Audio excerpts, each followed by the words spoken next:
Chapter 1. Jill was already late for the briefing when she somehow managed to drop her keys into her cup of coffee on the way out the door. There was a muted ting as they hit the bottom, and as she paused in mid-stride, staring in disbelief at the steaming ceramic mug, the thick stack of files she carried under her other arm slid smoothly to the floor. Paper clips and sticky notes scattered across the tan carpeting. Ah, shit. She checked her watch as she turned back towards the kitchen, cup in hand. Wesker had called the meeting for 1900 sharp, which meant she had about 9 minutes to make the 10-minute drive, find parking, and get her ass into a chair. The first full disclosure meeting since the stars had gotten the case. Hell, the first real meeting since she made the raccoon transfer, and she was going to be late. Figures. Probably the first time in years I actually give a rat's ass about being on time, and I fall apart at the door. Muttering darkly to herself, she hurried over to the sink, feeling tense and angry with herself for not getting ready earlier. It was the case. The goddamn case. She picked up her copies of the ME files right after breakfast and spent all day digging through the reports, searching for something that the cops might have somehow missed, and feeling more and more frustrated as the day slipped past and she failed to come up with anything new. She dumped the mug and scooped up the warm, wet keys, wiping them against her jeans as she hurried back to the front door. She crouched down to gather the files and stopped, staring down at the glossy color photo that had ended up on top. Oh, girls. She picked it up slowly, knowing that she didn't have the time, and yet unable to look away from the tiny blood-splattered faces. She felt the knots of tension that had been building all day intensify, and for a moment, it was all she could do to breathe as she stared into the crime scene photo. Becky and Priscilla McGee, ages 9 and 7. She flipped past it earlier, telling herself that there was nothing she needed to see. But it isn't true, is it?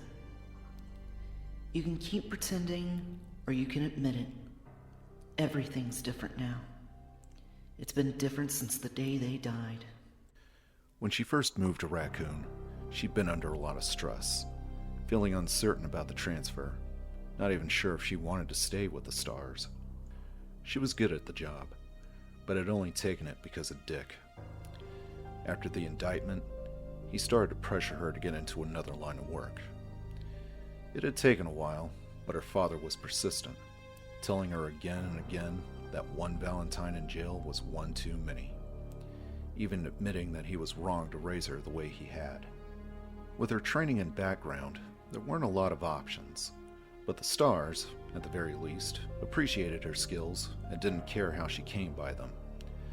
The pay was decent, and there was the element of risks she'd grown to enjoy. In retrospect, the career change had been surprisingly easy. It made Dick happy, and it gave her an opportunity to see how the other half had lived. Still, the move had been harder on her than she had realized. For the first time since Dick had gone inside, she felt truly alone, and working for the law had started to seem like a joke. The daughter of Dick Valentine, working for truth, justice, and the American way.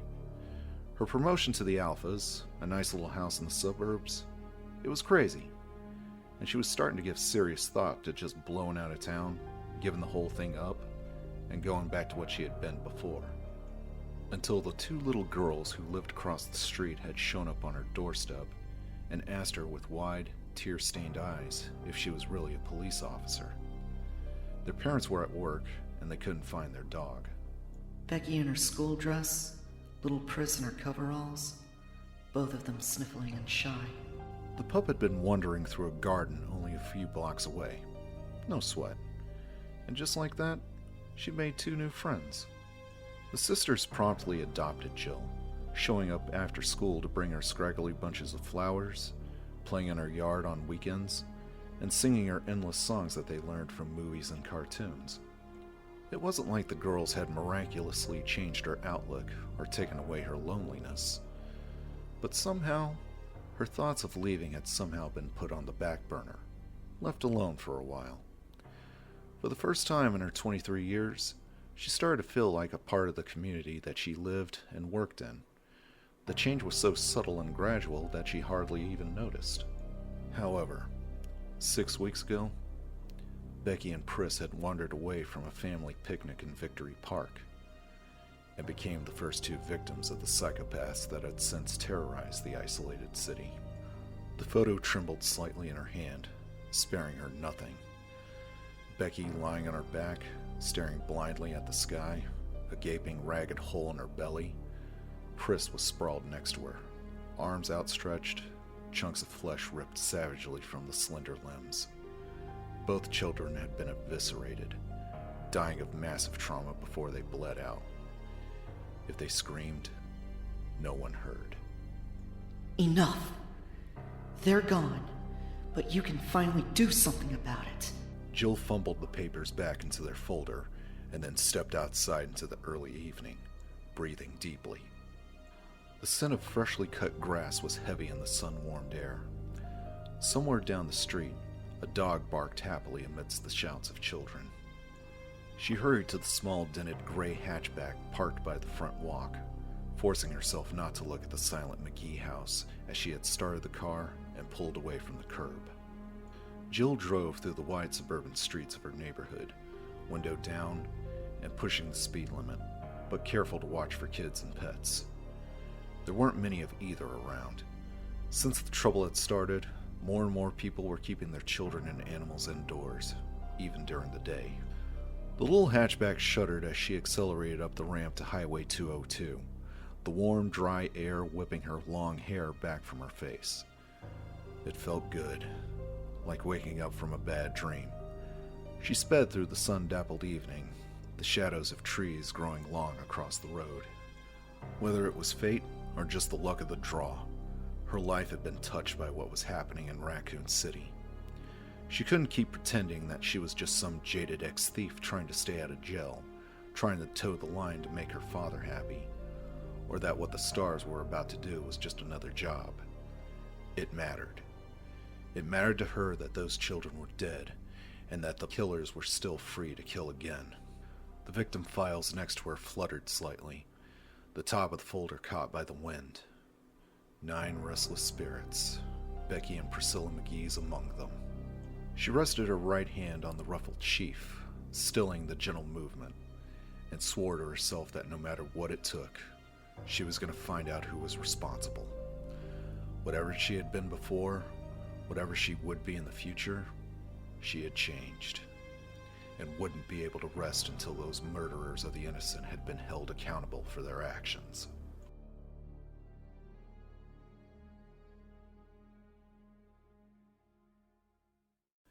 Yo, Chris! Chris turned away from the soda machine and saw Forrest Speyer striding down the empty hall towards him, a wide grin on his tanned, boyish face. Forrest was actually a few years older than Chris, but he looked like a rebellious teenager. Long hair, studded jean jacket, and a tattoo of a skull smoking a cigarette on his left shoulder. He was also an excellent mechanic, and one of the best shots that Chris had ever seen in action. Hey, Forrest, what's up? Chris scooped up a can of club soda from the machine's dispenser and glanced at his watch. He still had a couple of minutes before the meeting. He smiled tiredly as Forrest stopped in front of him, blue eyes sparkling. Forrest was carrying an armful of equipment: vest, utility belt, and shoulder pack. Wesker gave Marini the go-ahead to start the search. Bravo team's going in. Even excited, Forrest's Alabama twang slowed his words to a stereotypical drawl. He dropped his stuff on one of the visitors' chairs, still grinning wildly.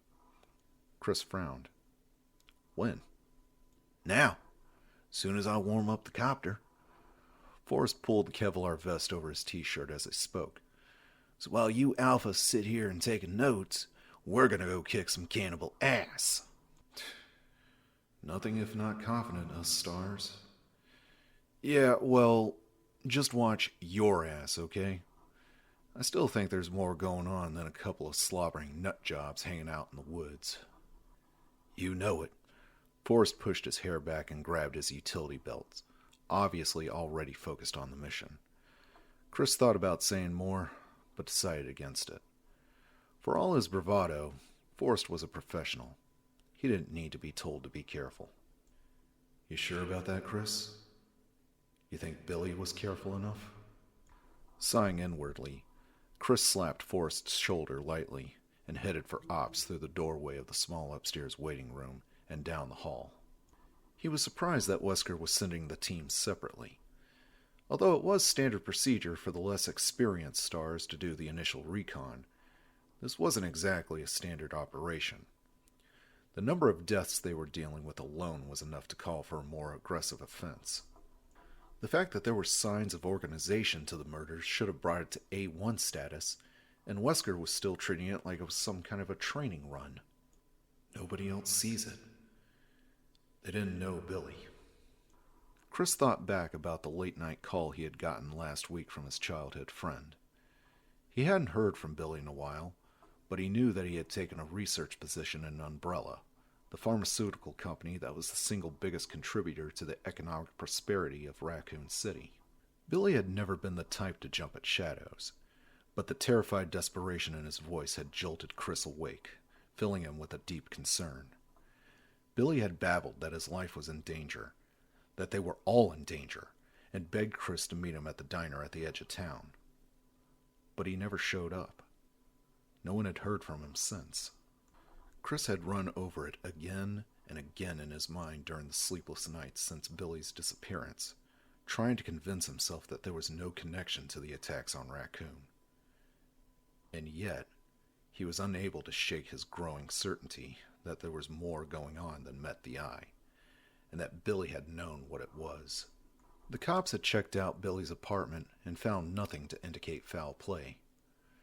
But Chris's instincts told him that his friend was dead, and that he'd been killed by someone who wanted to keep him from talking. And I seem to be the only one. Irons doesn't give a shit, and the team thinks I'm just torn up over the loss of an old friend. He pushed the thoughts aside as he turned the corner, his boot heels sending muted echoes through the arched second-floor corridor. He had to focus, to keep his mind on what he could do to find out why Billy had disappeared. But he was exhausted, running on a minimum of sleep and an almost constant anxiety that had plagued him since Billy's call. Maybe he was losing his perspective, his objectivity dulled by recent events. He forced himself not to think about anything at all as he neared the STARS office, determined to be clear-headed for the meeting. The buzzing fluorescence above seemed like overkill in the blazing evening light that filled the tight hallway.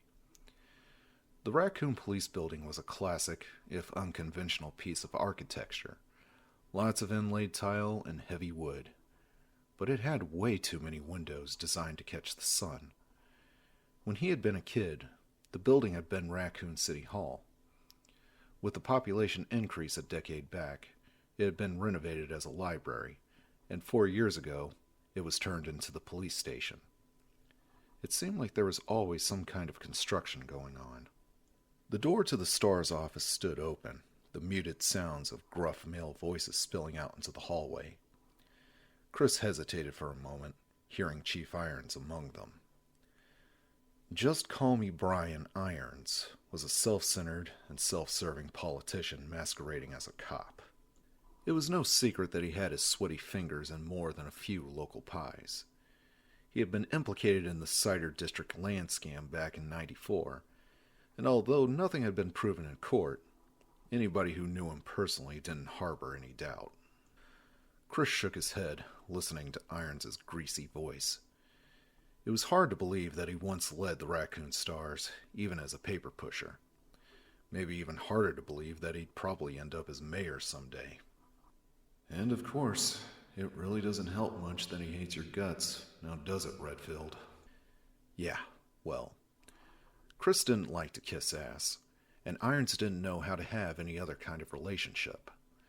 At least Irons wasn't a total incompetent. He did have some military training under his belt. Chris pasted on a straight face and stepped into the small cluttered office that served as the STARS filing cabinet and base of operations. Barry and Joseph were over by the rookie's desk, going through a box of papers and talking quietly. Brad Vickers, The Alpha pilot was drinking coffee and staring at the main computer screen a few feet away, a sour expression on his mild features. Across the room, Captain Wesker was leaning back in his chair, hands behind his head, and smiling blankly at something Chief Irons was telling him. Irons' bulk was leaned against Wesker's desk, one pudgy hand brushing at his carefully groomed mustache as he spoke. So I say, you're going to print what I tell you to print, Bertolucci, and you're going to like it, or you'll never get another quote from this office again. And then he says... Ah, Chris, Wesker interrupted the chief, sitting forward. Good, you're here. Looks like we can stop wasting time, then. Irons scowled in his direction, but Chris kept his poker face.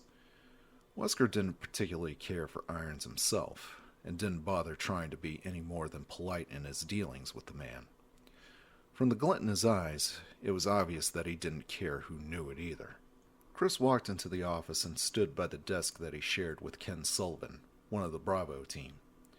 Since the teams usually worked different shifts, they didn't need much room.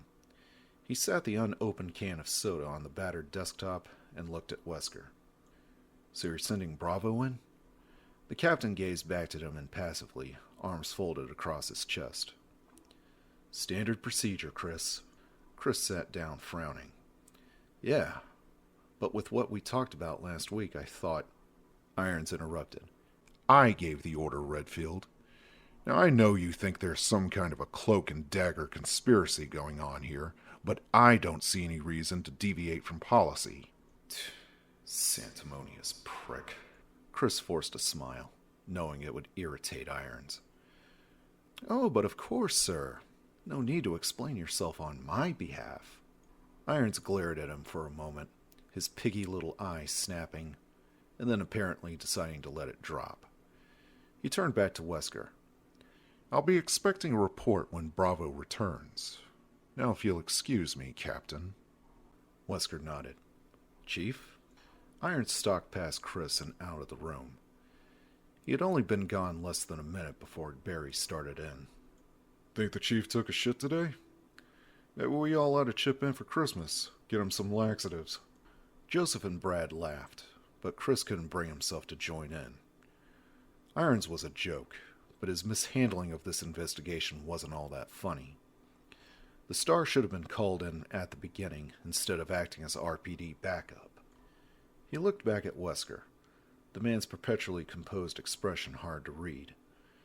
Wesker had taken over the Raccoon Stars only a few months ago, transferred by the Home Office in New York, and Chris still didn't have any real insight into his character. The new captain seemed to be everything he was reputed to be: smooth, professional, cool. But there was a kind of distance to him, a sense that he was often far removed from what was going on. Wesker sighed and stood up. Sorry, Chris. I knew you wanted to do things different, but Irons didn't exactly put a lot of stock into your misgivings. Chris nodded. Wesker could make recommendations, but Irons was the only one who could upgrade a mission status. Not your fault. Barry walked towards them, scruffling at his short reddish beard with one giant fist.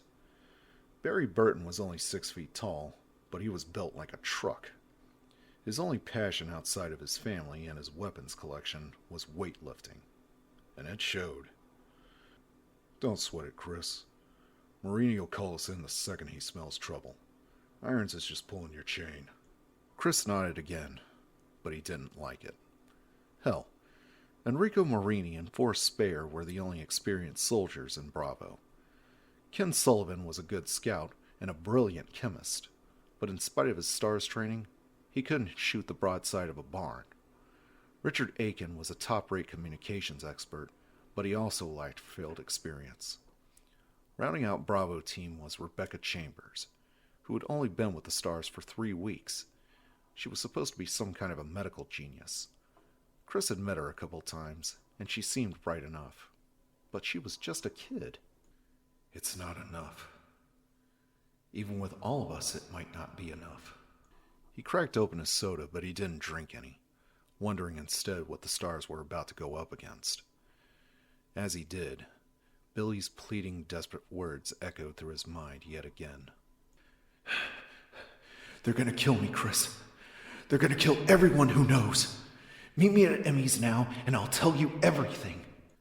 Exhausted, Chris stared off into space, alone in the knowledge that the savage murders were only the tip of the proverbial iceberg. Barry stood by Chris's desk for a minute, trying to think of something else to say, but Chris didn't look like he was in a mood for conversation. Barry shrugged inwardly and started to head back to where Joseph was going through the files. Chris was a good guy, but he took things way too hard sometimes. He'd get over it as soon as it was their turn to step in. Good God, it was hot. Seemingly endless tricklets of sweat rolled down his spine, gluing his t-shirt to his broad back. The air conditioning was on the fritz as usual, and even with the door open, the tiny star's office was uncomfortably warm. So, any luck? Joseph looked up at him from the pile of papers he was going through, a rueful smirk on his lean face. You kiddin'? It's like somebody hid the damn thing on purpose. Barry sighed and scooped up a handful of files. Maybe Jill found it. She was still here when I left last night, going through the witness reports for about the 100th time. Hey, what are you two looking for anyway? Brad asked. Barry and Joseph both looked over at Brad, who was still sitting at the computer console with his headset on. He'd be monitoring Bravo's progress throughout their flyby of the forested district. But for now, he looked bored as hell. Joseph answered him. Barry claims that there are some floor plans in here somewhere on the old Spencer estate. Some architectural digest that came out when the house was built. He paused, then grinned at Barry. Except I'm thinking that old Barry's going senile on us. They say memory's the first thing to go, after all. Barry scowled good-naturedly. Oh, yeah? Well, don't forget that old Barry can easily kick your ass into next week, little man. Joseph looked at him mock seriously. Yeah. But would you remember it afterwards? Barry chuckled, shaking his head. He was only 38, but he had been with the Raccoon Stars for 15 years, making him the senior member. He endured numerous old age jokes, mostly from Joseph. Brad cocked an eyebrow. The Spencer place? Why would it be in a magazine? You kids gotta learn your history, Barry said. It was designed by the one and only George Trevor, just before he disappeared. He was that hotshot architect who did all those weird skyscrapers in D.C. In fact, Trevor's disappearance may have been the reason that Spencer shut the mansion down. Rumor has it that Trevor went crazy during the construction, and when it got finished, he got lost and wandered the halls until he starved to death. Brad scoffed, but he suddenly looked uneasy. And that's bullshit. I never heard of anything like that. Joseph winked at Barry. Nah, it's true. Now his tortured ghost roams the estate each night, pale and emaciated, and I've heard tell that sometimes you can hear him calling out, Brad Vickers, bring me Brad Vickers. Brad flushed slightly. Yeah, ha ha. You're a real comedian, Frost. Has anybody told you that? Barry shook his head, smiling, but he wondered again how Brad had ever made it to Alpha.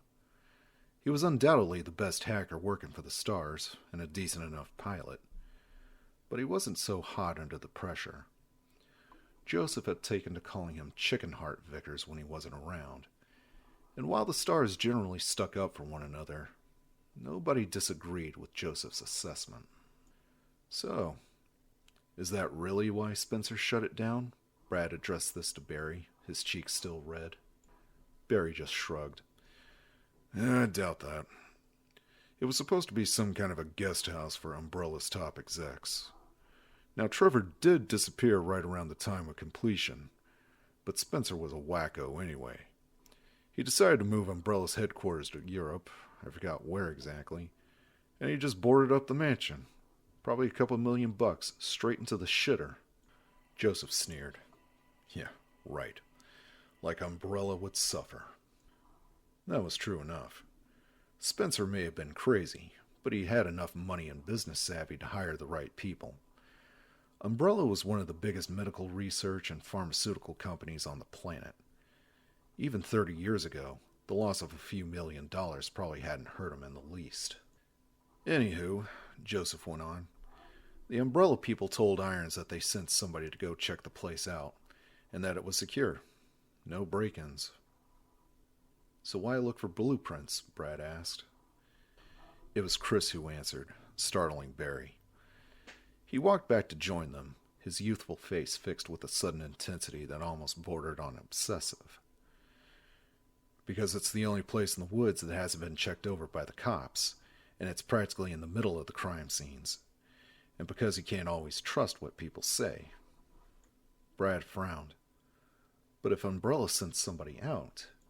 Whatever Chris was about to say in response was cut short by Wesker's smooth voice, rising from the front of the room. All right, people. Since it appears that Miss Valentine isn't planning on joining us, why don't we get this started? Barry walked over to his desk, worried about Chris for the first time since this whole thing had started. He'd recruited the young man for the Stars a few years back, thanks to a chance encounter in a local gun shop. Chris had proven to be an asset to the team, bright and thoughtful, as well as a top-notch marksman and able pilot. But now... Barry gazed fondly at the picture of Kathy and the girls that sat on his desk. Chris's obsession with the murders in Raccoon was understandable, particularly since his friend had disappeared. Nobody in town wanted to see another life lost. Barry had a family, and was as determined as anyone else on the team to stop the killers. But Chris's relentless suspicion had gone a little overboard. What had he meant by, you can't always trust what people say? Either Umbrella was lying, or Chief Irons was. Ridiculous. Umbrella's branch chemical plant and administrative buildings on the outskirts of town supplied 3/4 of the jobs in Raccoon City. It would be counterproductive for them to lie. Besides, Umbrella's integrity was at least as solid as any other major corporation's.